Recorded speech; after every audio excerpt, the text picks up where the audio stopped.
guys and welcome back to my channel. So today I am back. Now I have been really ill, hence why there's been like minimal uploads. Normally I don't get ill with bugs and I've had a really bad like cough and cold and I've just been housebound for the past like week and a half. But I'm back and I've got a little bit of a cough still, so please bear with me. Today I'm going to do my February favourites video, and I'm so glad that I'm well enough in time for this because I had visions of me uploading this like mid-March when we're into March, and February favourites probably won't matter anymore. So I'm back with my February favourites, and there's been a couple of like makeup related products especially that I've been loving this month, which I'm so excited to feature and like just share the makeup love. Really hope you enjoy. If you're new, feel free to hit that subscribe button and you know all the jazz. So let's get started. Okay, so I was really in need of some new foundations because I did have the L'Oreal True Match, but I just did not like it at all.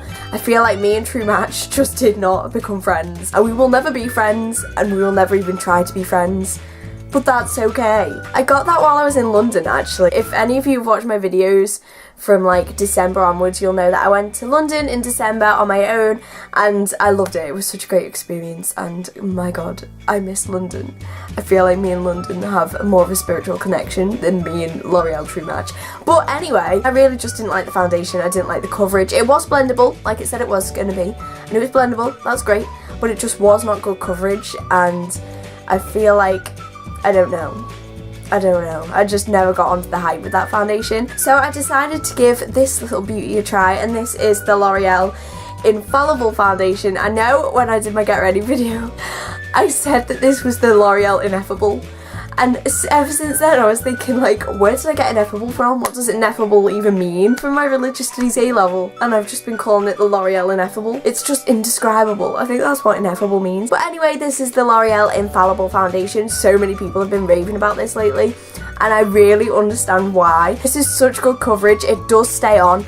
Maybe not for 24 hours like it says it does, but it is very high coverage and it does stay on longer than a lot of other foundations that I've used. So if you're looking for a cheap drugstore foundation that doesn't really cost that much and is good quality and stays on, is quite high coverage, then this is your girl, guy, I don't know, whatever we want to call it. Honestly, I love it so much. This is so good for my skin tone and I actually have it on today. This is in the shade 015 Porcelain. Obviously I am the palest person known to man and I look like a ghost constantly, so this is great for that. Next up I also got another foundation, and this is one that I've heard a lot of people talk about as well, and I understand why. This is the Bourjois Healthy Mix Foundation. I'm really sorry for saying this, but I've never tried any Bourjois products before. This was $7.99 in Superdrug on like a special offer. It's meant to be $9.99, so I thought I'll just pick it up because I had a voucher anyway. I had a few Love to Shop vouchers left, so I thought I'd get this as well as the L'Oreal Infallible. However, it is a bit orange on my skin tone because I am so incredibly pale, and this is the palest colour. And for a while it was okay, but I think I've gone paler since I've been ill, and it looks more orange on me than it did when I first got it.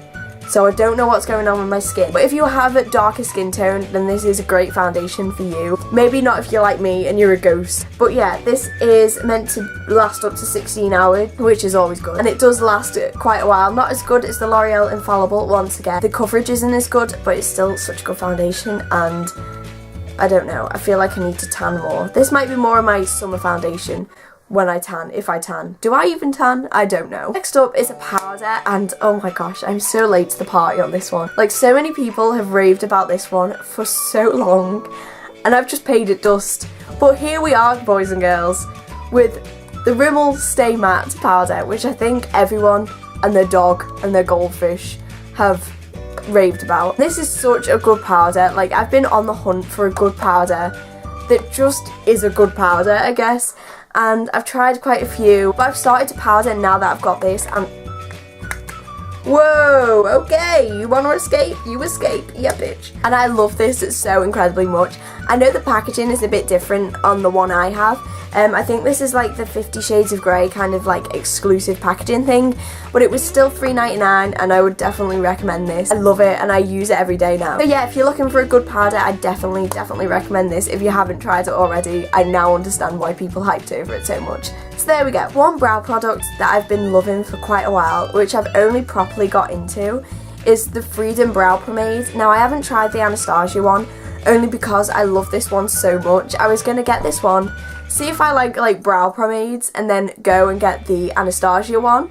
But I don't think I even need the Anastasia one because I love this one so much. This is in the shade Granite because obviously I have such dark eyebrows, just like my dark soul. And it's absolutely disgusting because I've used it quite a bit, so ignore like all the little dents in it. But it is like, I don't know, like I just really like it for a brow pomade, and it does stay on all day. And if you're looking for a dupe for the Anastasia one, this is your guy or girl. Just gonna put that one out there. Next is something that I know you've probably heard a billion people talk about, but it's something that I invested in this month.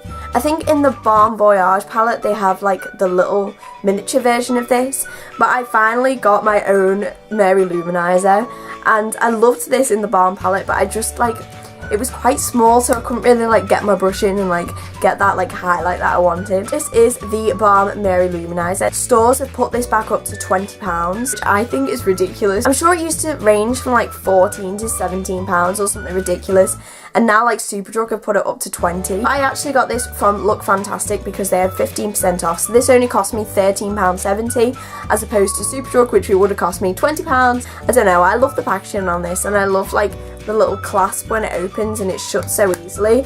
And there's even like a good sized mirror, and honestly like you've probably seen this a million times, but look how beautiful that is. Like, stop. Highlight my life away, please. I don't know if you'll be able to see because my light is really close. I don't know if you can see. But anyway, this is such a good highlight. The only thing with this is that I have such pale skin, as I've mentioned before, so it does come out a little bit goldy. I know it comes out like silvery on some people, but because I'm so pale it goes kind of gold and so incredibly pigmented. It's unreal, like highlight of my life. Oh my gosh. Lastly, this is actually quite dirty because I think you'll understand why. This is the Collection Sheer Loose Powder. I was looking for a loose powder so I could bake my face with it, not like cooking bacon, not like baking cakes or whatever, baking my face. And I really wanted to try a product that would bake my face, and I know the Laura Mercier one is meant to be so good for that, but I just don't have enough money at the moment because I've only just started my new job and I only get paid at the end of this month, so at the end of March I think. So I thought I would just invest in the Collection one for a while. It's in the shade 2 Translucent. I don't know why it's shade 2 and not shade 1 if it's translucent, but who knows. This is extremely messy because it's a loose powder, but this is so good for baking. Like, I did not have high hopes for this at all, and I feel awful for saying that, but honestly, if you're looking for a cheap drugstore powder to do baking with, I would definitely recommend this as a starter. I do want to eventually invest in the Laura Mercier one, and I do plan on doing so I can replace it with this one if I like that one enough. But for the moment, this is really doing the trick. So that's all for my February favourites for this month. I don't know if I'll do any more of these favourites videos. I don't know. This is the first one that I've done. So if you like this video, please give it a big massive thumbs up so I know that you want another one of these. And also feel free to hit that subscribe button if you haven't already for more videos. And tap the bell below so you get notified every time I post a new video. I know YouTube sometimes doesn't send it to your subscription boxes and whatever. So if you do want to be notified every time I post a new video, then you just need to tap the bell down below. Thank you so incredibly much for watching, and I'll see you next time. Bye!